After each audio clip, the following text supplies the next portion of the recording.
అదానీ చుట్టూ తెలంగాణ గట్టు మీద పొలిటికల్ హీట్ మొదలైంది. అదానీతో బంధంపై అధికార విపక్ష పార్టీలు ఒకరిపై ఒకరు తీవ్ర ఆరోపణలు చేసుకుంటున్నాయి.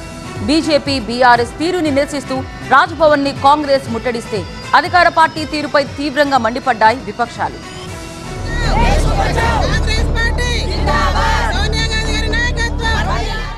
మణిపూర్ అల్లర్లో గౌతమ్ అదానీపై వచ్చిన ఆరోపణల అంశంలో కేంద్రం వైఖరిని నిరసిస్తూ చలో రాజ్భవన్ కార్యక్రమాన్ని చేపట్టింది Telangana Congress. PCC chief Mahesh Goud, CM Revanth Reddy, deputy CM Bhatti Vikramarka, మంత్రులు, ఎమ్మెల్యేలు, ఎమ్మెల్సీలు సహా కీలక నేతలంతా ర్యాలీ నిర్వహించారు. రాజ్భవన్ ముందు బైఠాయించి నిరసన వ్యక్తం చేశారు. అదానీ ప్రధాని కలిసి దేశం పరువు తీశారని కాంగ్రెస్ ఆరోపిస్తోంది. అదానీ మీద వచ్చిన ఆర్థిక అవకతవకల ఆరోపణలపై జేపీసీ వేయాలని కాంగ్రెస్ నేతలు డిమాండ్ చేశారు. అదానీని కాపాడేందుకు ప్రధాని ప్రయత్నిస్తున్నారని సీఎం రేవంత్ ఆరోపించారు.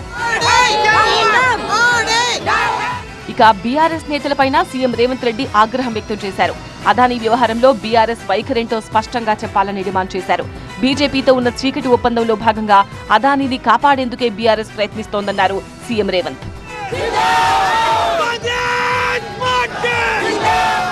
ఇక రేవంత్ సహా కాంగ్రెస్ పార్టీపై బీఆర్ఎస్ మండిపడుతోంది. రేవంత్ రెడ్డి ఢిల్లీలో అదానీతో దోస్తీ చేస్తూ గల్లీలో కుస్తీ పడుతున్నారని విమర్శలు చేస్తోంది. ముఖ్యమంత్రికి చిత్తశుద్ధి ఉంటే అదానీతో చేసుకున్న 12,400 కోట్ల ఒప్పందం రద్దు చేసుకోవాలని డిమాండ్ చేస్తోంది గులాబీ పార్టీ. ఇక బీజేపీ సైతం ఈ అంశంపై తీవ్రంగా స్పందించింది. సీఎం హోదాలో ఉన్న రేవంత్ రెడ్డి రాజ్భవన్ ను ముట్టడించడమేంటని నిలదీస్తోంది.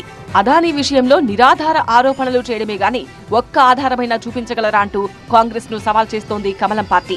అదానీతో కాంట్రాక్టులు చేసుకున్న రేవంత్ సర్కార్ కు మాట్లాడే అర్హత కూడా లేదంటోంది. రాజ్భవన్ ముందు అధికార పార్టీ ధర్నా చేయడాన్ని విపక్షాలు తప్పుపడుతున్నాయి. ఈ ధర్నాలో పాల్గొన్న వారందరిపై కేసు పెట్టాలని విపక్షాలు డిమాండ్ చేస్తున్నాయి.